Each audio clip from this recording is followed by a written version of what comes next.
Bismillahirrahmanirrahim. Assalamualaikum warahmatullahi wabarakatuh. Perkenalkan, nama saya Mulydia Ardani dari kelas 30G. Saya ingin mempresentasikan tentang materi PKPD 1, yaitu petunjuk penyelenggaraan upacara di dalam pramuka. Yang pertama, pengertian.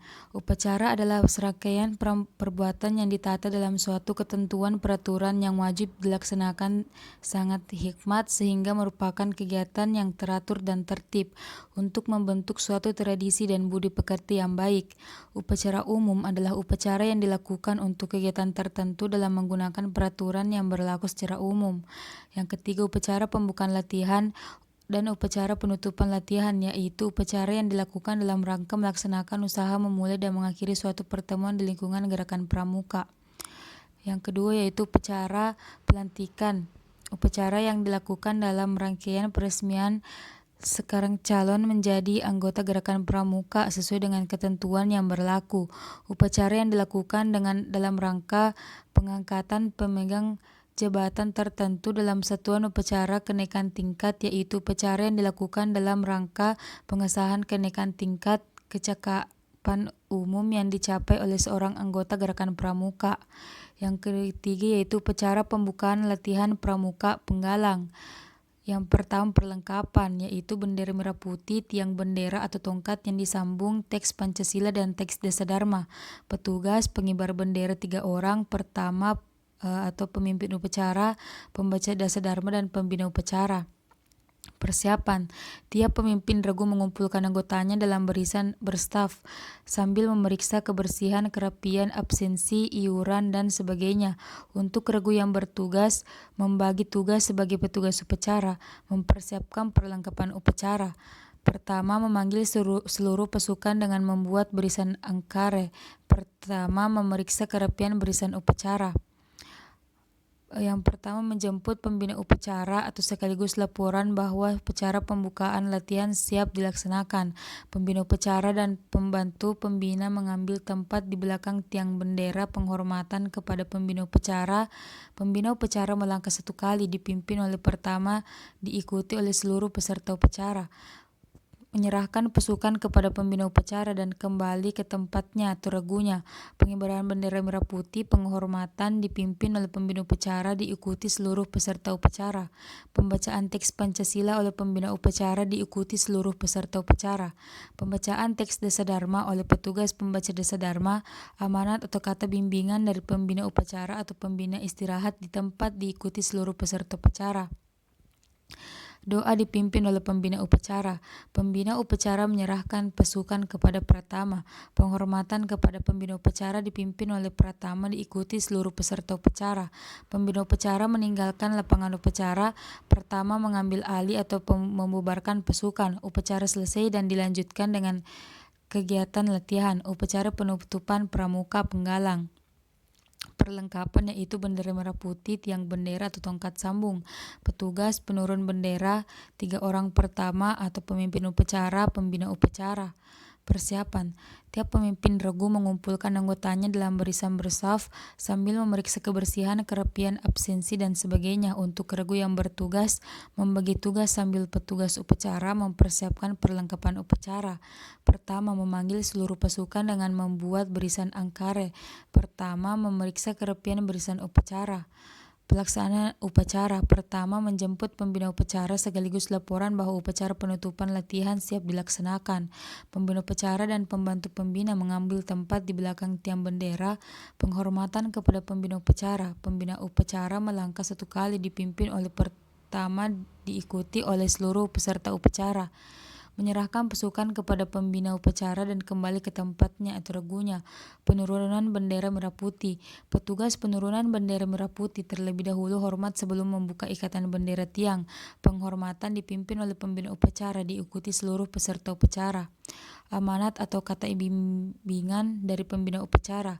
Pembina istirahat di tempat, diikuti seluruh peserta upacara. Doa dipimpin oleh pembina upacara. Pembina menyerahkan pasukan kepada pertama. Penghormatan kepada pembina upacara dipimpin oleh pertama, diikuti oleh seluruh peserta upacara. Pembina upacara meninggalkan lapangan upacara. Pertama mengambil alih atau membubarkan pasukan. Upacara selesai. Bentuk barisan pramuka penggalang. Catatan, posisi pertama atau pemimpin upacara selalu berada di samping kanan barisan regunya. Jika pratama atau pemimpin upacara berada di tengah barisan upacara, maka posisinya diganti oleh wakil pemimpin regunya. Sekian dan terima kasih. Baik, saya akan melanjutkan materi selanjutnya. Materi kedua, yaitu sejarah pramuka. Pramuka merupakan sebutan bagi anggota gerakan pramuka yang meliputi pramuka siaga, pramuka penggalang, pramuka penegak, dan pramuka pendega. Kelompok anggota yang lain yaitu pembina pramuka, andalan, pelatih, pamongsaka, saf, wartir, dan majelis pembimbing. Seorang pramuka harus telah dilantik menjadi anggota gerakan pramuka dengan mengucapkan satya atau janji pramuka. Dari uraian di atas, jelaslah kini tentang pengertian dan perbedaan ketiga istilah tersebut. Sejarah pramuka di dunia. Kelahiran gerakan pramuka di dunia dimulai dari tahun 1907 ketika Robert Baden-Powell, seorang letnan jenderal angkatan bersenjata Britania Raya, dan William Alexander Smith, pendiri Boys Brigade, mengadakan perkemahan kepanduan pertama di Kepulauan Brownsea, Inggris. Ide untuk mengadakan gerakan tersebut muncul ketika Baden-Powell dan pasukannya berjuang mempertahankan kota Mafeking, Afrika Selatan, dan serangan tentara Boer. Ketika itu pasukannya kalah besar dibandingkan tentara Boer. Untuk menangkalinya, sekelompok pemuda bentuk dan dilatih untuk menjadi tentara sukarela. Tugas utama mereka adalah membantu militer mempertahankan kota. Mereka mendapatkan tugas-tugas yang ringan tapi penting, misalnya mengantar pesanan yang diberikan Baden-Powell ke seluruh anggota militer di kota tersebut. Tahun 1920 diselenggarakan Jambore Dunia yang pertama kali di Olympia Hall, London. Beliau mengundang pramuka dari 27 negara pada saat itu. Baden-Powell diangkat sebagai Bapak Pandu Sedunia, Chief Scout of the World. Tahun 1924 Jambore kedua di Emerlunden, Copenhagen, Denmark. Tahun 1929 Jambore ketiga di Arrow Park, Birkenhead, Inggris. Tahun 1933 Jambore keempat di Gedolo de Pest, Hongaria. Tahun 1937 Jambore kelima di Vogelenzang, Bloemendaal, Belanda. Tahun 1947 Jambore ke-6 di Moisson, Prancis. Tahun 1951 Jambore ke-7 di Zales, Camargue, Australia. Tahun 1955 Jambore ke-8 di Sutton Park, Sutton Coldfield, Inggris. Tahun 1959 Jambore ke-9 di Makiling, Filipina. Tahun 1963 Jambore ke-10 di Morotown, Yunani. Tahun 1967 Jambore ke-11 di Idaho, Amerika Serikat. Tahun 1971 Jambore ke-12 di Ashigiri, Jepang. Tahun 1975 Jambore ke-13 di Lillehammer, Norwegia. Tahun 1979 Jambore ke-14 di Neysabur, Iran tetapi dibatalkan. Tahun 1983 Jambore ke-15 di Kananaskis, Alberta, Kanada. Tahun 1987 Jambore ke-16 di Cataract Scout Park, Australia. Jambore ke-17 di Korea Selatan. Pada tahun 1995 Jambore ke-18 di Belanda. Tahun 1999 Jambore 21 di Chili, Amerika Selatan, dan pada tahun 2003 Jambore ke-20 di Thailand. Tahun 1914 beliau menulis petunjuk untuk kursus pembina pramuka dan baru dapat terlaksana pada tahun 1919. Dari sahabatnya yang bernama W.F. Du Bois McLaren, beliau mendapat sebidang tanah di Kingsford yang kemudian digunakan sebagai tempat pendidikan pembina pramuka dengan nama Jewel Park. Tahun 1920 dibentuk Dewan Internasional dengan 9 anggota dan biro sekretariatnya di London, Inggris, dan tahun 1958 Biro Kepermukaan Sedunia dipindahkan dari London ke Ottawa, Kanada. Sejak tahun 1920, 19 kepala Biro Kepramukaan Sedunia dipegang berturut-turut oleh Herbert Martin, Kolonel J.S. Neilson, Majin Daisy Spry, yang pada tahun 1965 diganti oleh R. Talon, pada tanggal 1 Mei 1968 diganti oleh Dr. Lazzaro Negri sebagai Sekjen. Biro Kepramukaan Sedunia Putra mempunyai 5 kantor kawasan, yaitu Costa Rica, Mesir, Filipina, Swiss, dan Nigeria. Pada tahun 1906, Ernest Thompson Seton mengirimkan Baden-Powell sebuah buku karyanya yang berjudul The Birch-bark Role of the Woodcraft Indians. Seorang keturunan Inggris-Kanada yang tinggal di Amerika Serikat sering mengadakan pertemuan dengan Baden-Powell dan menyusun rencana tentang suatu gerakan pemuda. Buku tersebut dimaksud sebagai buku petunjuk kepanduan bagi para pemuda ketika itu. Kemudian untuk menguji ide-idenya, dia mengadakan sebuah perkemahan untuk Baden-Powell pergi untuk sebuah tur yang direncanakan oleh Arthur Parson untuk mempromosikan pemikirannya ke seluruh Inggris. Siapa nama bapak pramuka di dunia? Yaitu Robert Baden-Powell.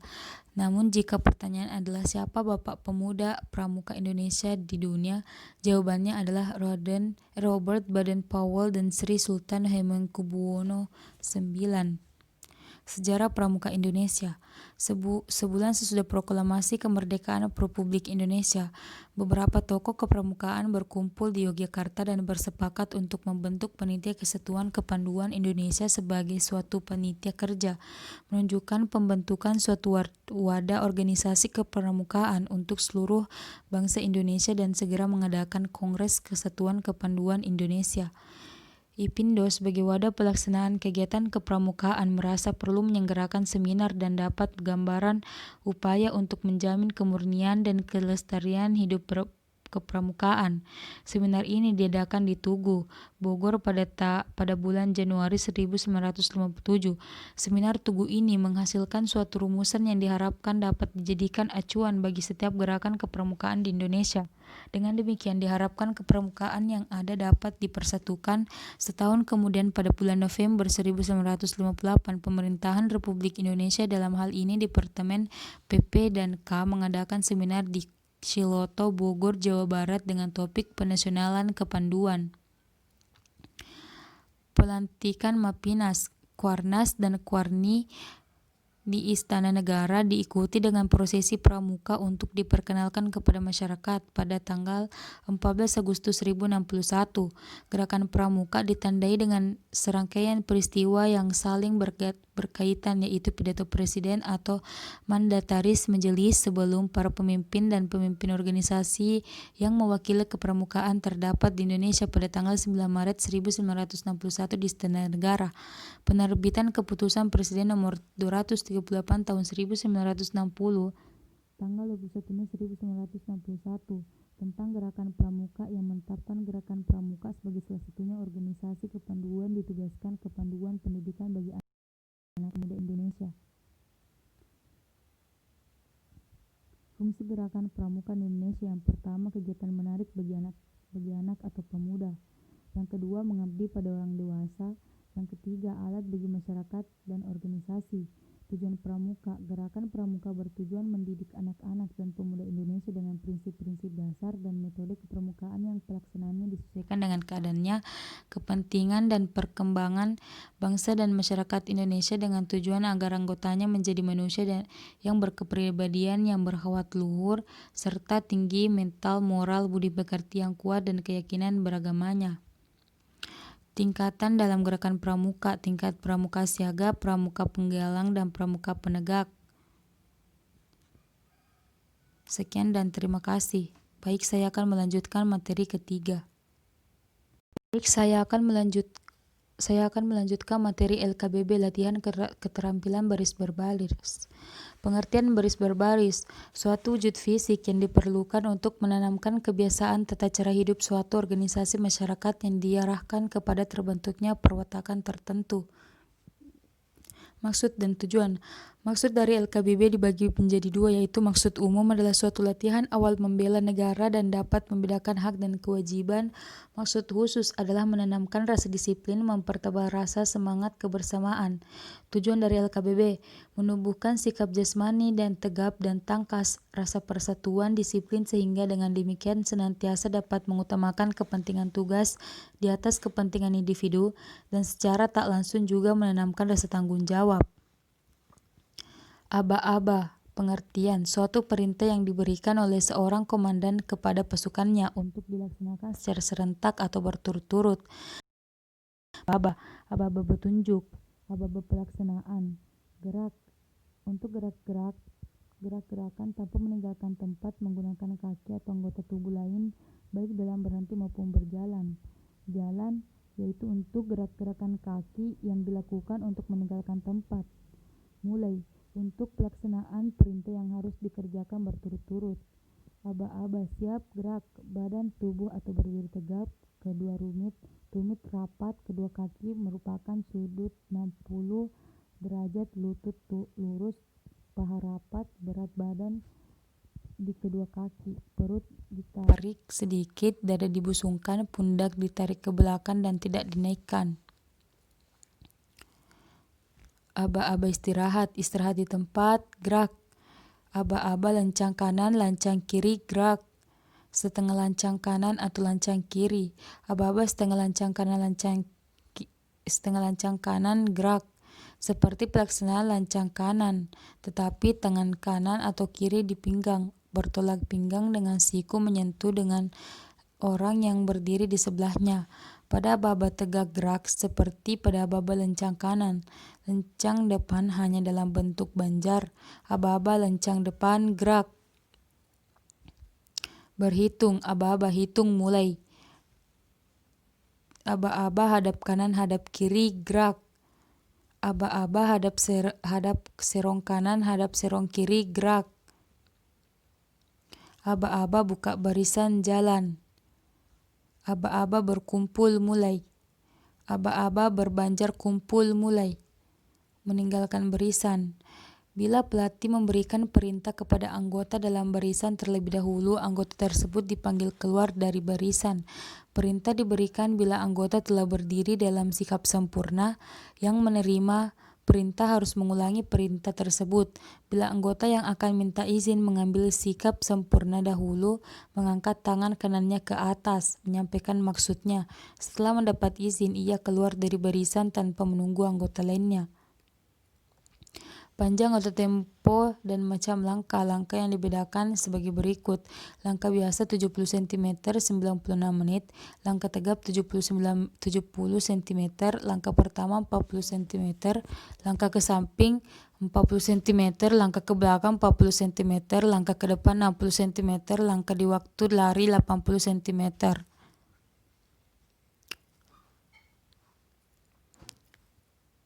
Langkah perlahan untuk berkabung mengantar jenazah dalam upacara kemiliteran. Aba-aba langkah perlahan maju jalan. Aba-aba henti gerak.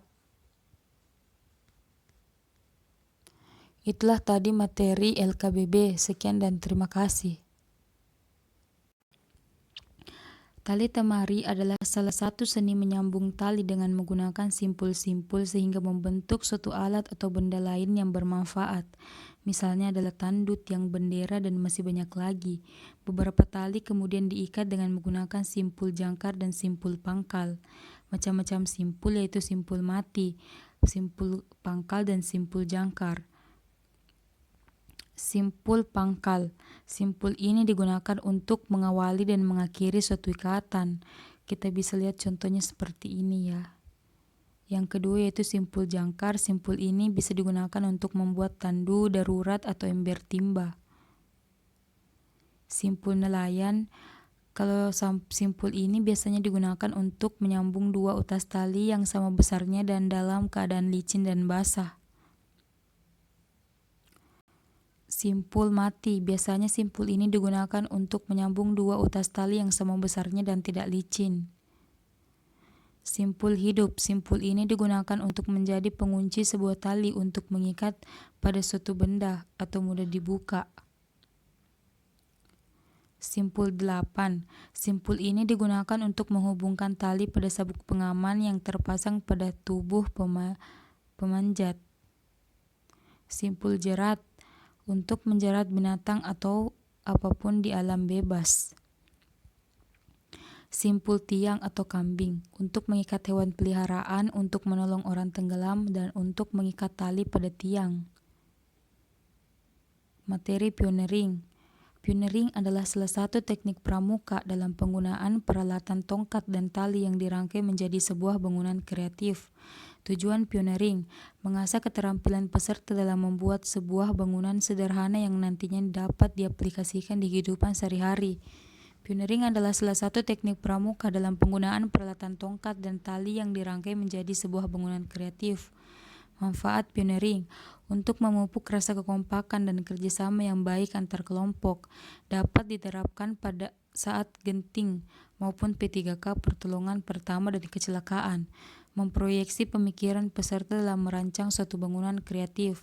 Contoh pioneering yaitu usungan atau tandu, tiang bendera, dan kerangka tenda. Usungan atau tandu. Usungan atau tandu merupakan salah satu alat yang termasuk dalam alat-alat P3K dan berguna untuk mengangkat korban. Simpul dan ikatan yang digunakan pada usungan atau tandu ini ialah simpul mati, ikatan pangkal, dan ikatan jangkar. Yang kedua, tiang bendera. Pada pembuatan pioneering tiang bendera, simpul dan ikatan yang digunakan ialah simpul mati, ikatan pangkal, ikatan kaki tiga, ikatan cangga, dan ikatan palang. Kerangka tenda. Simpul dan ikatan yang digunakan pada pioneering kerangka tenda ini ialah simpul mati dan ikatan pangkal. Sekian dan terima kasih. Saya akan melanjutkan materi selanjutnya. Saya akan melanjutkan materi sandi dan semapor. Kata sandi berasal dari bahasa Sanskerta yang artinya rahasia. Karena itu, maka tulisannya rahasia disebut sandi, atau tulisan-tulisan yang dirahasiakan. Huruf atau kata sandi sulit dimengerti kecuali kalau kita mengetahui kunci atau cara memecahkannya. Asal mula sandi ini berasal dari pahlawan zaman dulu yang suka berkelana dan suka berpindah-pindah tempat tinggal. Untuk itu mereka harus memiliki kata sandi dan bisa mempergunakannya berbagai bentuk sandi untuk mengecoh atau mengelabui lawan-lawan atau musuhnya. Yang pertama, sandi kotak. Sandi kotak bisa kita lihat seperti ini bentuknya. Yang kedua itu sandi kotak 2. Yang ketiga sandi kotak 3. Yang keempat sandi morse. Yang kelima sandi rumput.